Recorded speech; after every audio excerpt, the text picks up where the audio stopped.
اعوذ باللہ من الشیطان الرجیم بسم اللہ الرحمن الرحیم ان اللہ یأمرکم ان تؤدوا الامانات الی اہلها واذا حکمتم بین الناس ان تحکموا بالعدل ان اللہ نعم ما یعظکم بہ ان اللہ کان سمیعا بصیرا۔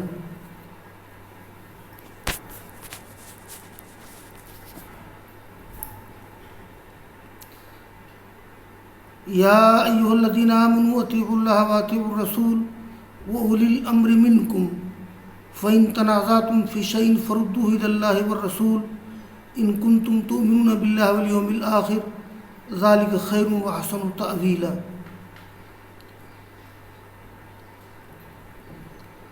عزیز طلبہ، سورہ نساء کے رکوع نمبر 8 کی 2 آیات باقی رہ گئی تھی۔ آج ان کی تلاوت کی گئی ہے اور پہلے مفردات کے جو معنی ہیں ان کو نوٹ کر لو اور اس کے بعد پھر انشاءاللہ آیات کا ترجمہ اور اس کی تفسیر ہوگی۔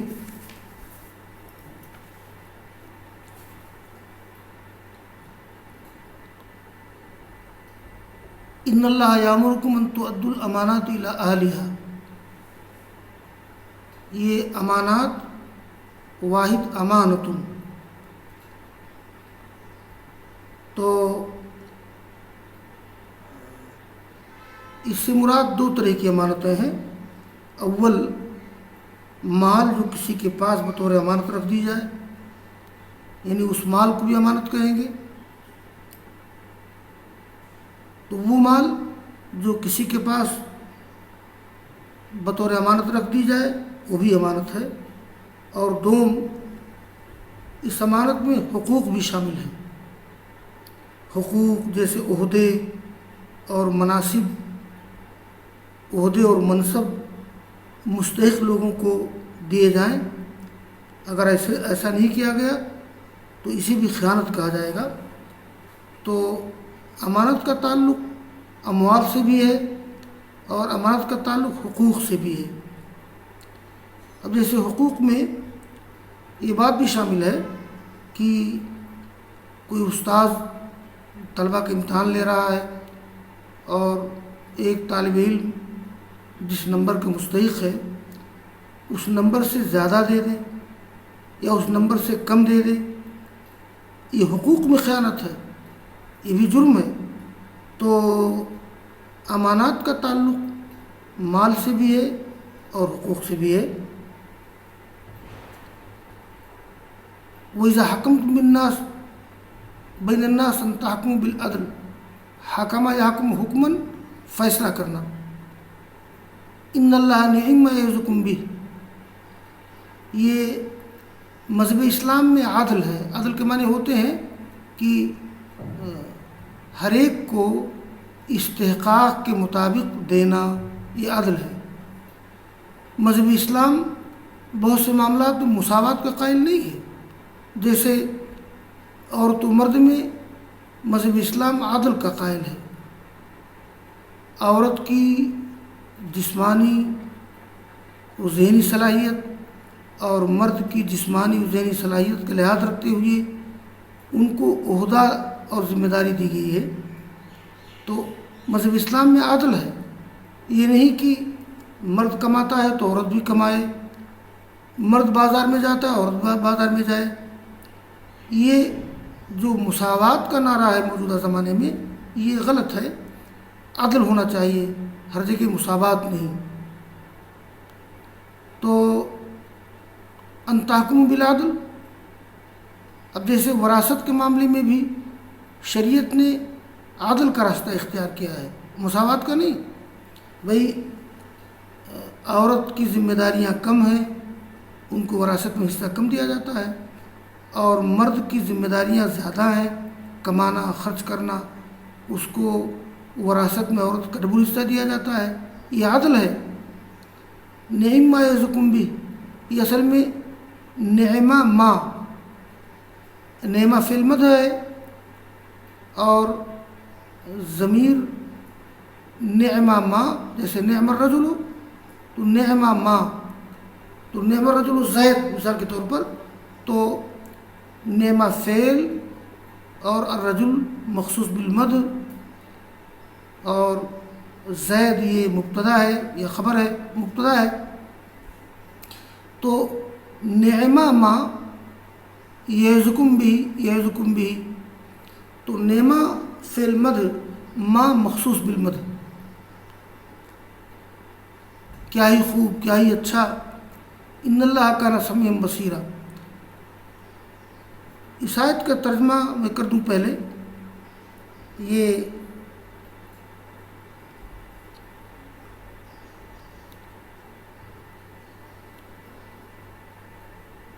بے شک اللہ تعالیٰ تمہیں حکم دیتا ہے کہ تم امانتوں کو امانت والوں کے حوالہ کر دو، اور جب تم فیصلہ کرو لوگوں کے درمیان تو عدل کے ساتھ فیصلہ کرو. بے شک اللہ تعالیٰ کتنا بہتر واعظ، کتنی بہتر نصیحت کرتا ہے. بے شک اللہ تعالیٰ سننے والا، دیکھنے والا ہے. یہ جو آیت کریمہ ہے، تو اس آیت کریمہ کا شان نزول اکثر مفسرین کے نزدیک یہ ہے کہ آیت کریمہ عثمان بن طلحہ حجبی کے بارے میں اتری ہے. عثمان بن طلحہ حجبی کے بارے میں اتری ہے، جو خاندانی طور پر خانہ کعبہ کے دربان اور کلید بردار تھے. عثمان بن طلحہ رضی اللہ تعالیٰ عنہ کے خاندان میں خانہ کعبہ کی چابی پہلے سے چلی آ رہی تھی، تو ان کے بارے میں آیت اتری ہے.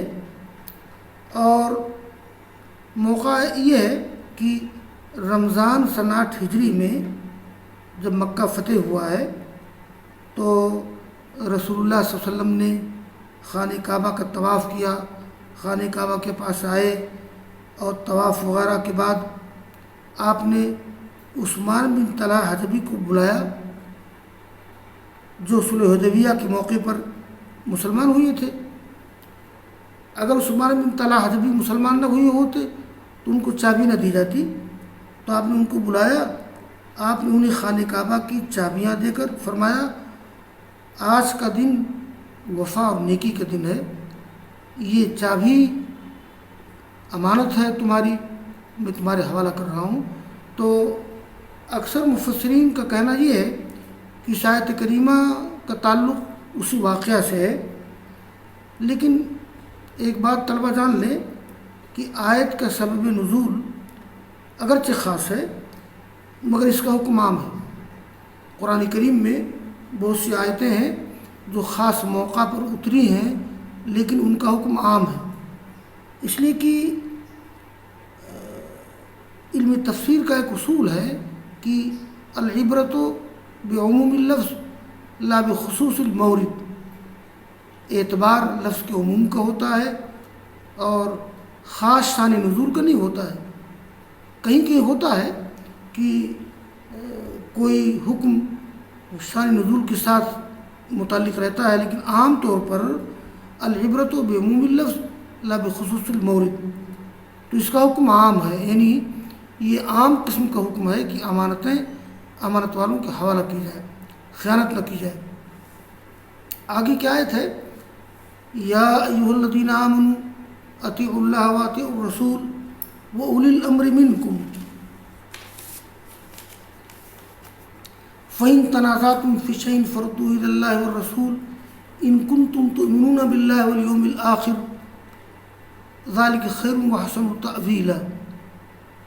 اس میں ایک لفظ اولو الامر، اصل میں امر کا معنی ہوتا ہے معاملہ.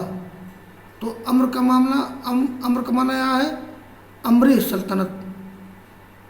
تو اولو الامر ایک معنی اولو الامر کا ہے امور سلطنت کے ذمہ دار، امور سلطنت کے ذمہ دار. تو اس سے مراد حکام و سلاطین ہوگی. اور دوسرا معنی یہ امور دین کے ذمہ دار.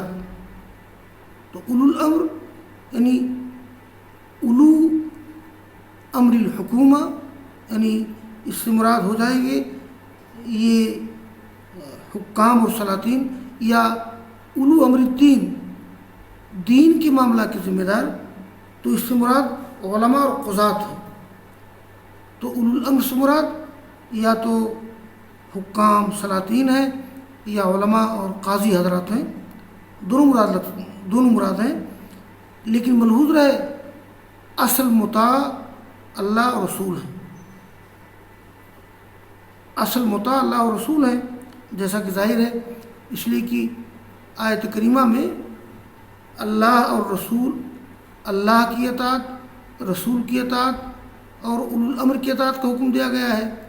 لیکن اگر کسی معاملے میں اختلاف ہو جائے تو فیصلہ کن اللہ کا حکم ہے، رسول کا حکم ہے، کسی بادشاہ کا حکم نہیں، کسی قاضی کا حکم نہیں، کسی عالم امام کا حکم نہیں، اصل مرجع اللہ اور رسول کے فرامین اور احکام ہیں، جیسا کہ آیت سے معلوم ہوتا ہے۔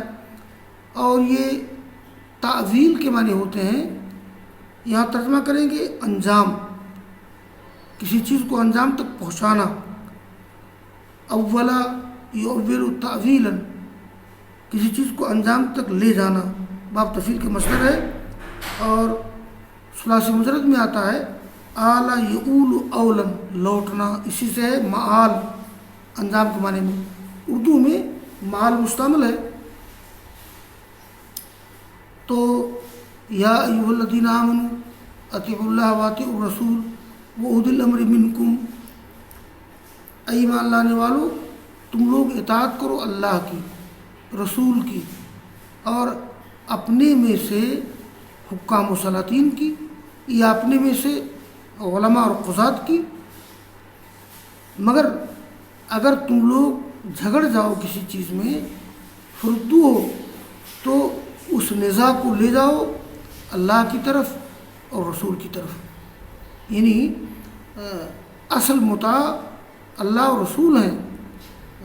حاکم وقت، بادشاہ وقت، عالم، قاضی، امام، یہ مطاع حقیقی نہیں ہے۔ اسی لیے اگر کسی سلطان، کسی حاکم کا فیصلہ کتاب و سنت کے خلاف ہو، اس کو رد کر دینا واجب ہے۔ اسی طرح سے کسی عالم یا قاضی کا کوئی فیصلہ اللہ اور رسول کے فیصلے کے خلاف ہو تو اس کو لوٹا دینا، اس کو رد کر دینا واجب ہے۔ تو یہ ہے کہ اے ایمان لانے والو تم اطاعت کرو اللہ کی اور رسول کی، اور اپنے میں سے اولو الامر کی۔ یہ جو حضرات مقلدین ہیں اور اماموں کی تقلید کے قائل ہیں، وہ اسی ٹکڑے سے استدلال کرتے ہیں کہ دیکھیے اللہ تعالیٰ نے حکم دیا ہے اللہ کی اطاعت کا، رسول کی اطاعت کا، اور ہم میں سے جو علماء اور قضات ہیں ان کی اطاعت کا حکم دیا ہے۔ حالانکہ میں نے کہا کہ اولو الامر سے مراد حکام و سلاطین ہوں یا علماء اور قضات ہوں، لیکن علماء اور قضات کی اطاعت کا حکم دیا گیا ہے۔ مطلب اس کا یہ نہیں ہے کہ علماء اور قضات کا فیصلہ اگر اللہ اور رسول کے فیصلے کے خلاف ہو، کتاب و سنت کے فیصلے کے خلاف ہو، تب ان کی اطاعت نہیں کی جائے گی۔ اس لیے کہ آگے اللہ نے فرمایا ہے اگر تم آپس میں جھگڑا کرو کسی چیز کے بارے میں تو اس کو لے جاؤ اللہ کی طرف، رسول کی طرف۔ اولو الامر کینسل، یعنی اصل فیصلہ کن حیثیت حاصل ہے اللہ کی بات کو، رسول کی بات کو، حاکم کی بات کو نہیں، بادشاہ کی بات کو نہیں، عالم و قاضی کی بات کو نہیں۔ تو اصل فیصلہ کن حیثیت جو حاصل ہے وہ اللہ کو، اس کے رسول کو حاصل ہے، کسی امام کو نہیں، کسی پیشوا کو نہیں، کسی بزرگ کو نہیں۔ لہذا اس آیت کریمہ سے تقلید کے وجوب پہ استدلال کرنا یہ ایک قسم کی علمی نادانی ہے۔ بہرحال آج کا درس یہیں پہ ختم کرتے ہیں، انشاءاللہ کل جو ہے وہ رکوع نمبر 9 سے آغاز ہوگا انشاءاللہ۔ تو وآخر دعوانا ان الحمدللہ رب العالمین۔